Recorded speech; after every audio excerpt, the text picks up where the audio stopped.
What is going on, guys? It is me, your boy John with Grand Exploration, and welcome to another episode of The Build. Now, I am super excited about this video today because we are touching on a subject that I get asked quite frequently by you guys, and that is the drive modes on my 2015 Jeep Grand Cherokee Limited and how I use them in different off-road scenarios. So, we're going to start with a baseline in this video, and that is what these drive modes are, which is auto, rock, mud, sand, and snow. All right. What these drive modes do, what they're intended for while driving this Jeep Grand Cherokee, and how they make the vehicle react as far as transfer to power and wheel spin and all that good stuff. And then we're going to touch a little bit about how I use them off-road because it changes. There's a lot of variables out there. And yeah, hopefully I can give some good advice and help some people out because this is truly based off my experience. I don't work for Jeep, Dodge, Chrysler. I'm not a technician. This is just my experience and what I feel has helped me achieve obstacles in this Jeep that a lot of people said could not be done.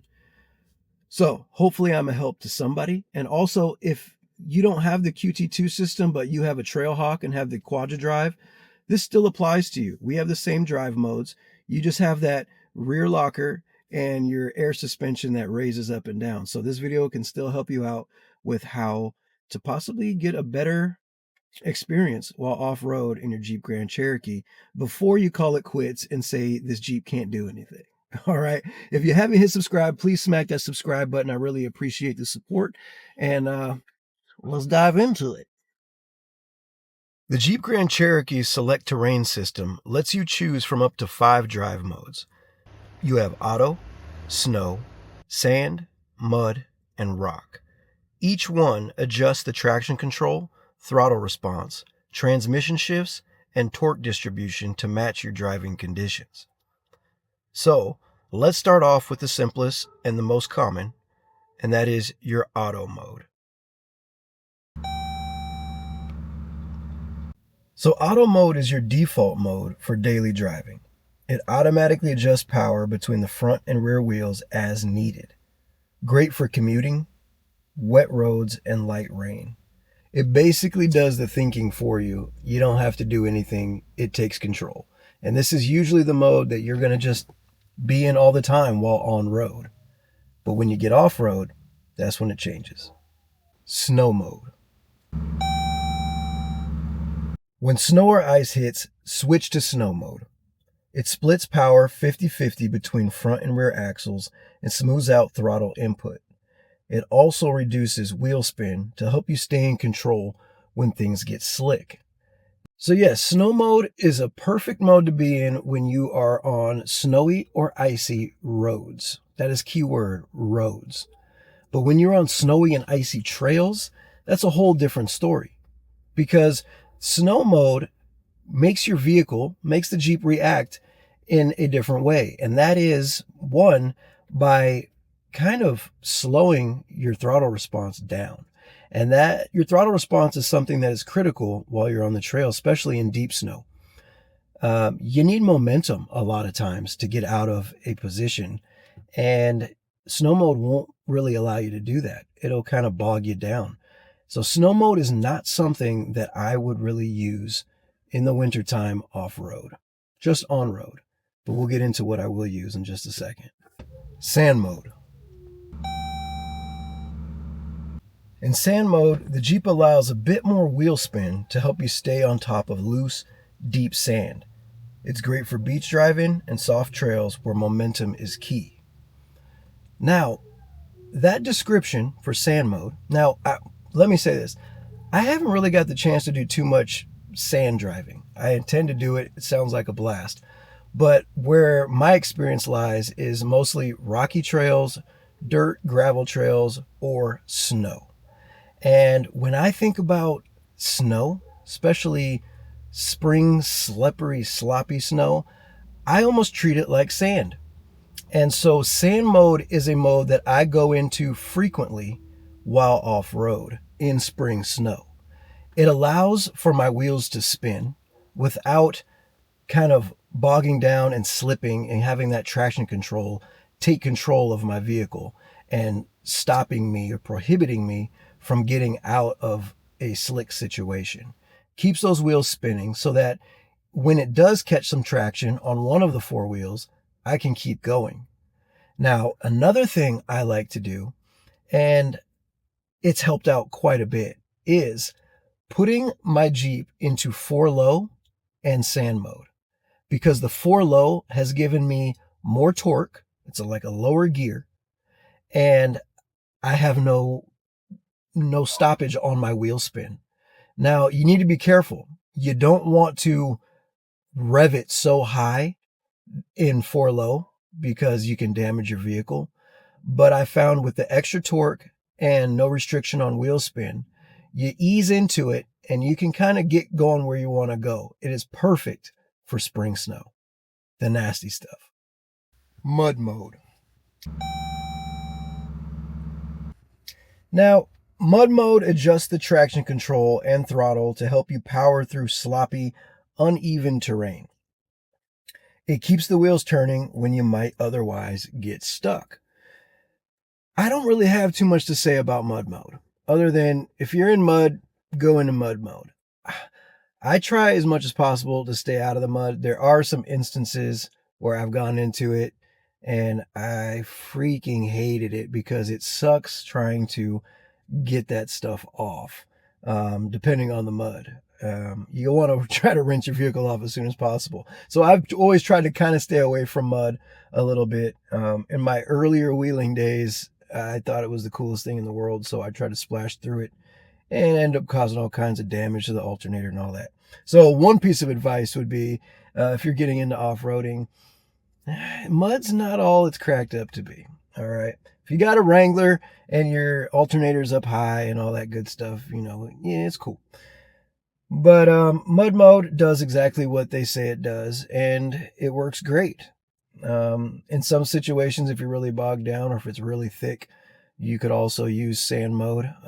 But it really just depends on the mud. It's a hard one to gauge and really tell you what the best way to get through mud would be. I would just put it in mud mode and let it do what it does.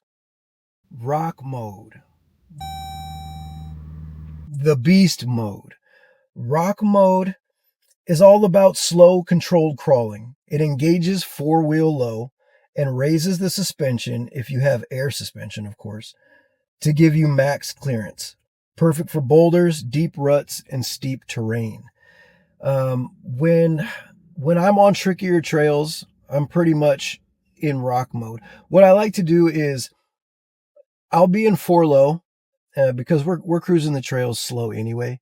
So it's not like I'm going to go over, the speed that's harmful to 4-low. But then when I reach an obstacle, I will stop, put it in rock mode, and then go ham on that obstacle. It helps. It's night and day. You'll notice a difference, especially with the QT2 system where we are missing a rear locker. The Trailhawk does a lot better. I don't know how far I can get away with not putting it in rock mode, but I think I would still put it in rock mode anyway. It lets your throttle response be so much more controlled when you are on steep boulders or steep ruts where precision is key. So rock mode is awesome. I actually used rock mode in the snow before. This was a different type of snow I'd ever been in. Actually, I'll show a clip right here. This is when me and Mike and Chris and Devin went out just recently, where it was spring snow, but it wasn't so slippery sloppy like you're used to. It was like kind of crunchy on top, but if you stayed too long in one spot, you would sink. And for the longest, I was trying sand mode and get momentum and back up and just speed through it. And I would end up getting bogged down. I could chip away at it, but I would get bogged down every couple yards.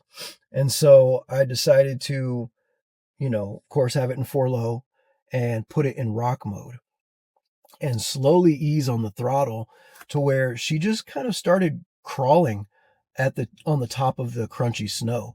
Now, what you want to make sure you do when you're doing that is lower your air pressure. if you're running bead locks, hey, sky's the limit. Go down to freaking 0 or even bead grippers. I'm not running true bead locks, and so they're pretty much the same as a stock bead. But I've had no problems with it. I'm very careful about how I drive, and I've even gone down to some low pressures as low as 8 in the snow. As long as you're not, getting sideways on rocks and stuff at that kind of pressure, usually you won't slip a bead. Um, but you want the air pressure to get low enough to float on that snow, and then just crawl it in rock mode. And that is perfect for that crunchy with a soft underbelly snow. And you can get pretty far. Well, there you have it. Those are the 5 drive modes of the Jeep Grand Cherokee Wk2 with the Selec-Terrain, and the way I use them, which I believe has helped me to conquer a lot of obstacles off-road that people said that couldn't be done. All right. So if you're thinking about getting a Jeep Grand Cherokee and a WK2 specifically, and knowing these drive modes and learning how to drive it is key. All right, because it can do a lot more than a lot of people think it can. So stop listening to the internet keyboard warriors. Stop listening to the people that only listen to facts on paper. Get out there on the trails, drive that rig, and get good. All right, that is the best advice I could give you. Experiment with it. All right, and I'm not going to sit here and tell you that the Jeep Grand Cherokee is the best platform for off-roading, because it's not. There's plenty of vehicles that are way more capable, that are more popular. But this Jeep can do a lot more than what the world says it can. And and I, without tooting my own bell, I mean, shoot, I'll toot it. I'm living proof of it. All right.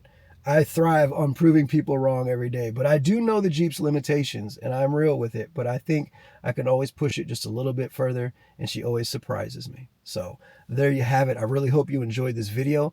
And if you are interested in taking an adventure of a lifetime, go to mygrandx.com. I started the website, the company where we take everyone from beginners to experts out on epic overland adventures. We have multi-day excursions. We have one-night stays where we just go crazy and then kick it at the camp. And then we have one-day trips, quick trips, where you can just get that fix and get your Jeep off-road. If you're looking for camaraderie, to make new friends, not worry about meals because that's on us. We make it for you. And just creating a bigger and bigger community of overlanders, not just Jeepers, then go to mygrandx.com. Pick what event suits you best, and let's go have a blast. I guarantee you will. We will see sights that most people don't get to see in a lifetime, and go to camp spots that you could never imagine seeing the beauty that you will. So mygrandx.com, go check it out. Sign up now. All right, guys. Like always, I love you. Peace.